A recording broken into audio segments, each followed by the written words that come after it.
Welcome to Your Business Book Bestie, a solo podcast experience hosted by me, writing strategist Denise Renee. I invite you into the running conversation in my head about writing books, building a brand, and any cultural happenings that even remotely relate. So grab a cozy beverage and let's talk. This is episode 2, and I've titled it 7 Steps to Increasing My Income as an Employee and an Educational Content Creator. Part 1, Why It's Not That Easy to Just Get a Job in 2025. What sparked this episode for me is Tabitha Brown's recent viral comments about just getting a job. So if her message hasn't floated around to your corner of the internet, I'll leave a link in the show notes or description box so that you can hear what she said for herself. Since originally posting her comments, she has made a few follow-up videos. They haven't gone as viral because, anything that seems like negative or shocking or controversial will go way more viral than anything that follows up. But essentially, her original post was speaking to a certain segment of people who are entrepreneurs. They've been working on a business idea for a while, but it hasn't been working. And her admonishment was, hey, before you burn all the bridges in your life, go ahead and get you a job. And, you can still work on your thing on the side until you're successful, basically. And boy, did the internet let her have it. There are so many think pieces. If you want to go down that rabbit hole, pick a platform, Instagram or TikTok or YouTube, and I'm sure you will see all the think pieces about it. My purpose here is not to bash Tabitha Brown, and neither is it to give it a think piece. My point is just to say that while I really like her and I really respect her, I respect her journey. I think that in this case, I don't think that her comments were wrong, but I think she just lacked context and understanding of what's really going on and why right now in September of 2025, that advice is just not it right now, or it's just not complete. And then I'm not one that likes to harp on the negativity. I'm going to be sharing in the second part my 7 steps that I'm taking as someone who is an employee and an educational content creator, what I'm doing to increase my income on both sides.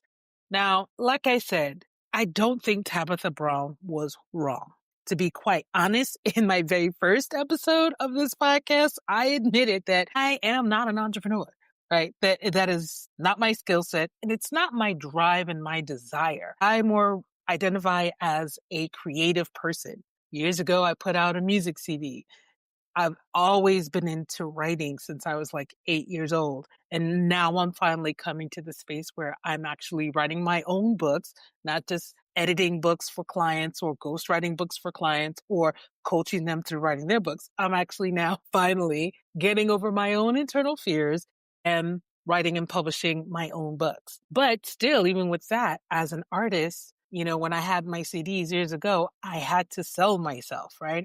And even as a content creator and as a book author, I still have to sell myself. And I admit that I've never been that great at sales. Really, I'm great at relationships. And the majority of the clients that I've ever had have come because of my networking, B, referrals that came to me, and C, a very small portion of clients actually found me through my content and became clients that way. Or when someone was referred to me, they checked out my content before they even called me. So my content has always been an important part of the process of establishing authority and getting people familiar with me and getting a sense of my personality, yada, yada, yada. But I have not gotten to the point where I'm getting the majority of my client leads through content alone. That will very likely change in the near to further future, but it's just not that right now.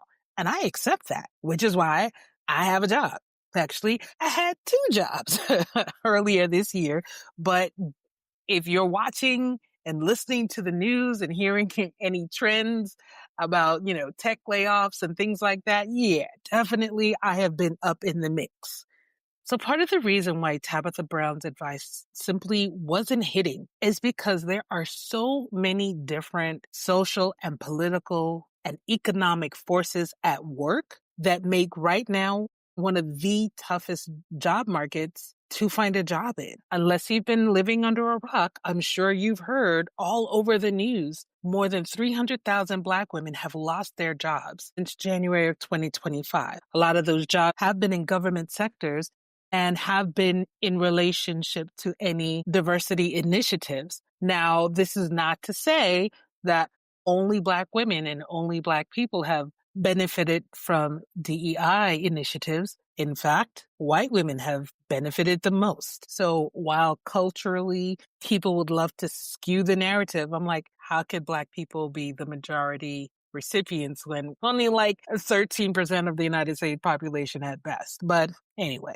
So Black women are not the only ones who are facing challenges. Young Gen Z college students coming straight out of college are walking into a horrible job market. Older workers who are older millennials, Gen Xers like myself, and baby boomers, we are facing ageism. Workers across all different sectors, but especially tech workers, they've been getting let go left, right, and center. And when it comes to finding a job, I mean, people have been complaining about ghost jobs for years, where employers will put up a job posting, tons of applicants, hundreds, if not thousands of applicants are applying, but not hearing back because the employers are just posting those jobs as a way of filling up their applicant tracking system so that when they are actually ready to hire, they have a pool of candidates that they can cherry pick from. Now we have a new term that has popped up. It's called job hugging. So where before it was perfectly okay to job hop, people are hugging their jobs and loving on them a lot more just to make sure that, they still have income and they still have a roof over their heads and they're still able to buy groceries.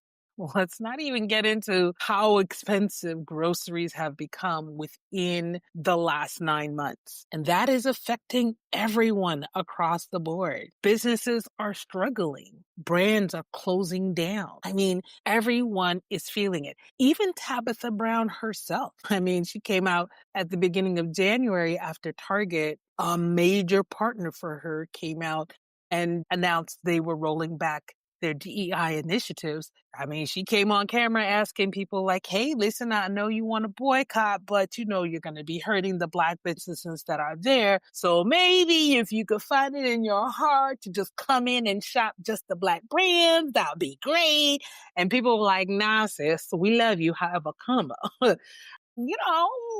She understands it, right? But she understands the problem from a business perspective. She does not understand what it is for employees and what employees are facing right now. So in this type of a climate where everything is unstable, entrepreneurship is unstable, the job market is unstable, it makes sense for people to look for things that they can do that puts more power and control in their own hands. And so for some people, maybe even for all of us, entrepreneurship is not just a luxury. It's a necessity.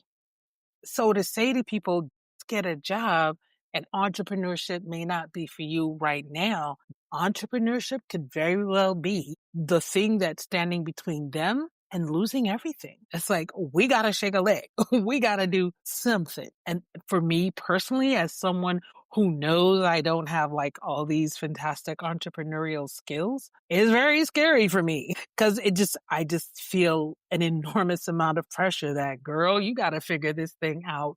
And right now, either you got to get good at selling, you got to sharpen up your message, you got something, you need to whip together a portfolio, girl, right? So in that vein, I know I'm not the only person who feels like, oh my gosh, what do I do next? Or what do I do now? So that's why I'm creating this episode, because I want to talk about the things that I am doing as someone who sits in the employee world and in the entrepreneurship world as a book writing coach and an educational content creator. Part 2, 7 activities I'm doing to increase my marketability and income as both an employee and an educational content creator. These are my 7 steps that I'm taking right now, today. Now, I am sharing them because I know that someone might be sitting and thinking, oh God, what is my next step? So these are not necessarily prescriptive. I'm not saying you have to do all 7 of these things, but there might be something in here that resonates with you and you're like, okay, I can do that. So you just need a direction to move in and to feel like, okay, I can start taking action right now. And that's my whole hope with this. And also, if you're listening and maybe you're in a different place in space and you have some other suggestions to add to this list, please and by all means, let me know in the comments and share with the entire community so that we can all benefit. So the first thing that I am doing is continuing to do what I have been doing, and that is continuing to produce thought leadership content. My primary reason for this is that I'm really looking to position myself as a consultant to businesses, not just how I have been positioning myself, which is as a coach to individuals. I am reminding myself and remembering that from when I started back in 2017 with my general copywriting business and then shifting it into ghostwriting business books. Working with individuals can be very challenging. And especially now in this type of market where everybody is, tightening up the purse strings and making sure that whatever dollars they spend, they are going to get a return for their money. And it's not to say that there won't be a return for your money investing in yourself and investing in writing a book. But depending on where someone is, if they already have an audience, then yes, they could get a little bit more of an immediate return on their money rather than someone who doesn't have an audience. So you have to build the audience while you are also promoting your book. And that is a harder journey. Ask me how I know, because I'm in the middle of it for myself right now. It's not impossible, but it just takes time. And I know from my own past experience that I have gotten discouraged and I have quit and I have put things on pause because I just did not have the fortitude or the foresight to keep going. I'm in a different space now because I look back and I see all the times that I have stopped and quelched my momentum. And I'm like, man, if you had just been consistent with creating content from way back in 2017, if you hadn't privated those videos, I was so discouraged for like, oh, this video only had 17 views or this video had 23 views. How am I supposed to get clients out of this? I had to keep going. So my number one thing is to continue on this great trajectory that I've been on over the past year, to continue to build thought leadership content. Even this podcast is a different format for me, and I'm talking about different things. So I'm just widening and broadening my content, my audience, all of the above, but staying consistent with it all because it's an important part of growing my visibility. The second thing I'm doing is staying consistent with promoting my digital products and my services. One thing I've learned about being in the book coaching space and editing space is that there's a large potential audience of people who want to write a book. There are more people who want to write a book than have actually done it. And then there's a smaller section of people who have written books, but maybe their first books have not produced the results that they were looking for it to produce. And I'm still able to help them. A lot of people do a first book as either they're part of an anthology collection where they're in there with 13 or 14 or 15 other authors and they just have one chapter. And so it's a good soft entry into writing and having your work in a book and saying, hey, I'm a published author. Or they may do things like they've produced journals or planners or things like that around maybe motivation or around health and fitness or a passion project that they have. But now they really want that thought leadership book that's very much closely related to their skills that they market as an employee or their products and services that they market as an entrepreneur or a coach or consultant. So again, there's still a sizable audience for me to be able to help. The challenge, though, is that everyone is not always ready mentally, physically, and financially to pull the trigger on actually doing what it takes to write their book. And so I play a long game in terms of nurturing people and nurturing an audience and just sort of staying in front of them and just reminding them that I'm here when they are ready. But I cannot control when they're ready. So I have been digitizing my knowledge. Right now, I have one key digital product and helps people get down to the practical business of actually getting started writing their books, which is one of the biggest challenges people come to me with. They're like, I'm not sure how to get started. So I always recommend that they go to writingwithdeniserenee.com/4 steps, the number 4 and the word steps, so that they can get the help that they need. I have a free version that just outlines what the 4 steps are, or for a very affordable investment, they can get real help to get started writing their book. I'm also constantly promoting my signature book, Write Your Book, which you can learn more about at writeyourbook.tips. That's www.writeyourbook.tips. Again, people can tap into how I'm able to help by buying a book. So I still promote these things throughout my content, and sales trickle in when sales trickle in. I still constantly am tweaking how I promote so that we can open up that spigot from a trickle to a nice flow, right? But there's no way for me to know if I don't keep going, if I don't keep promoting it, if I don't keep trying different things. That's just how I'm learning. The third thing that I am doing to help increase my marketability and income as an employee and as an educational content creator is I'm keeping my eye open for other online opportunities for me to monetize my skill, my knowledge, and even my hobbies. If you have ever paid attention to my YouTube channel, you'll notice that I usually have my nails done in my videos, and I do my nails myself. And people are always very impressed. They're like, oh my goodness, you do your nails yourself? And so I've been thinking for a long time about doing a nail channel. And I'm like, I don't know when in the world I'm going to have time to focus on this. It's no big deal for me to film me while I'm doing my nails. But then, I got to edit the videos and all kinds of stuff. But I'm like, that might be something that I could do because that's a pretty hot niche on YouTube as well as on Instagram and TikTok. So who knows, right? But I'm looking and I'm exploring all other avenues that I can take. Well, what's my fastest path to cash with what I am able to do? I haven't really taken any solid steps towards anything just yet. I'm still just in the idea phase, but I do have a couple of things like that I'm thinking about. The fourth activity that on my list that I am doing is I am about to go on a book writing sprint. I have been taking my time on finishing up my first book. I've been making a big deal about it, but I have several other books kind of lined up right behind it. They're going to be quicker for me to write, and I'm not going to be doing, all of the launch activities. I'm just going to be releasing them.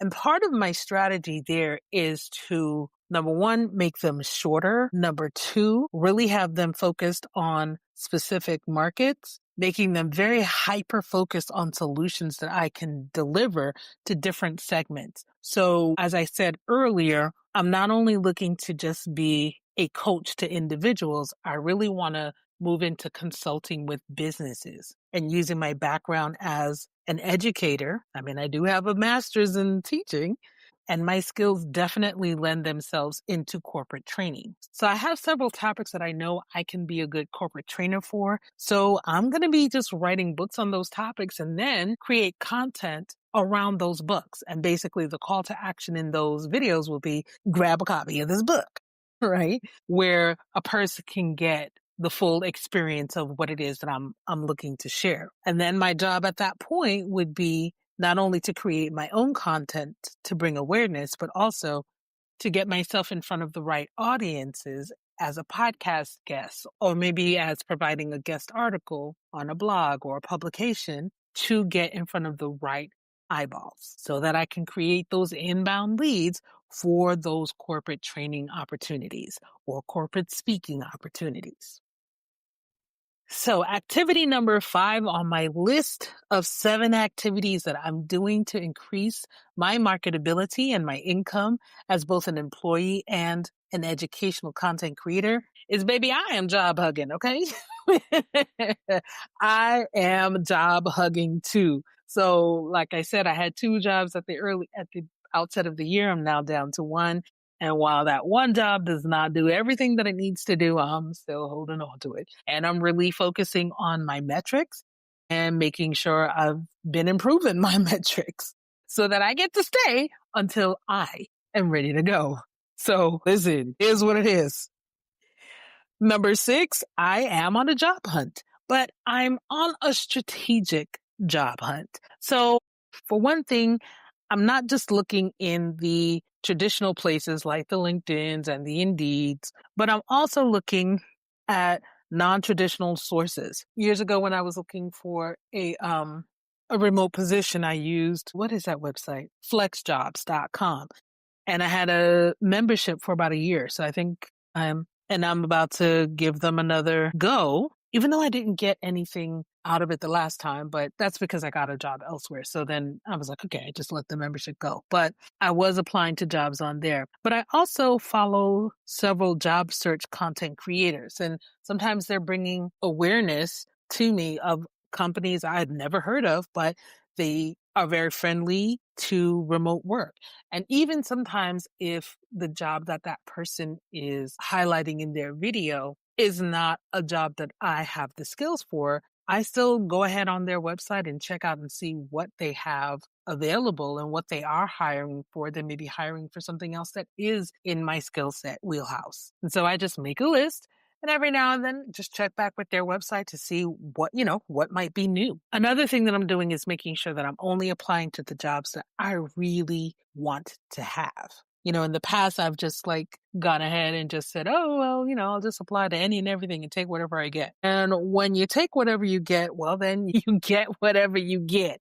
And I'm tired of getting whatever I got, right? So I'm being a lot more strategic and making sure that I'm looking for environments that I think will be friendly to me. And that includes being remote first and still being committed to diversity, not just because it's a nice political buzzword, but because it's the right thing to do, because it's the best thing to do for the company. I mean, if I'm going to be spending my 40 hours a week in this environment, I want it to be an environment that is going to be friendly to me, especially as a Black woman in the United States of America. Okay.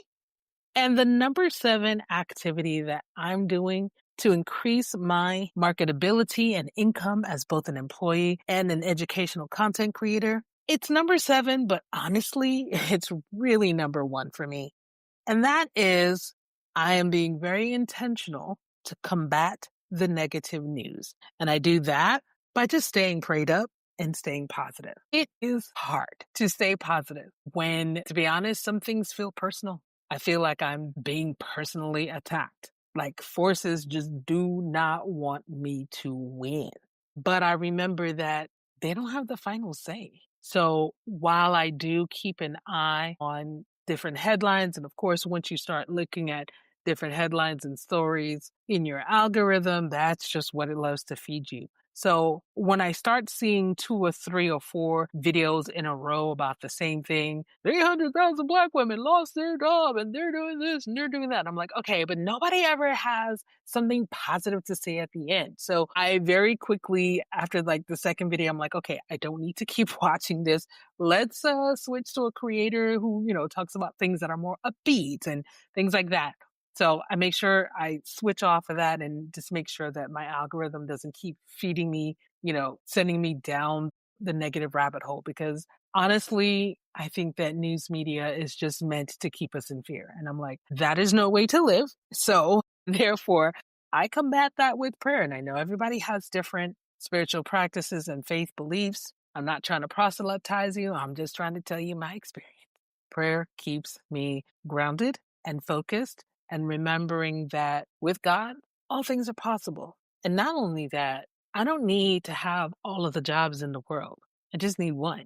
It's kind of like getting married. I don't need to date 1,000 people. I just need to marry one person, right? So I know that just like there is that one partner that out there that is for me, guess what? There's that one job that is for me in this next phase of my journey as an entrepreneur and as I continue to create and build my brand as an educational content creator. So as I said, this is what I'm doing. I hope that if you find yourself in between and in betwixt employee and entrepreneurship, I hope that some of these are helpful to you. Please let me know in the comments, what are you doing?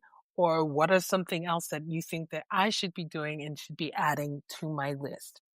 As I said in my first episode, I'm really looking for this podcast to be the anchor to a community. And I'm not here to just like be your guru. I'm here to just be a colleague because I think we're all in this together, no matter where we may happen to be along our path. Please do let me know what your comments and what your thoughts are on this episode. Be sure that you're subscribed on my Substack, writingwithDeniseRenee.substack.com. Make sure you're subscribed on YouTube, youtube.com/at Writing with Denise Renee, and connect with me on LinkedIn, linkedin.com/in/Writing with Denise Renee. Thanks so much for listening to this episode and sharing it with someone who could use the encouragement. And we'll be back together in the next episode real soon.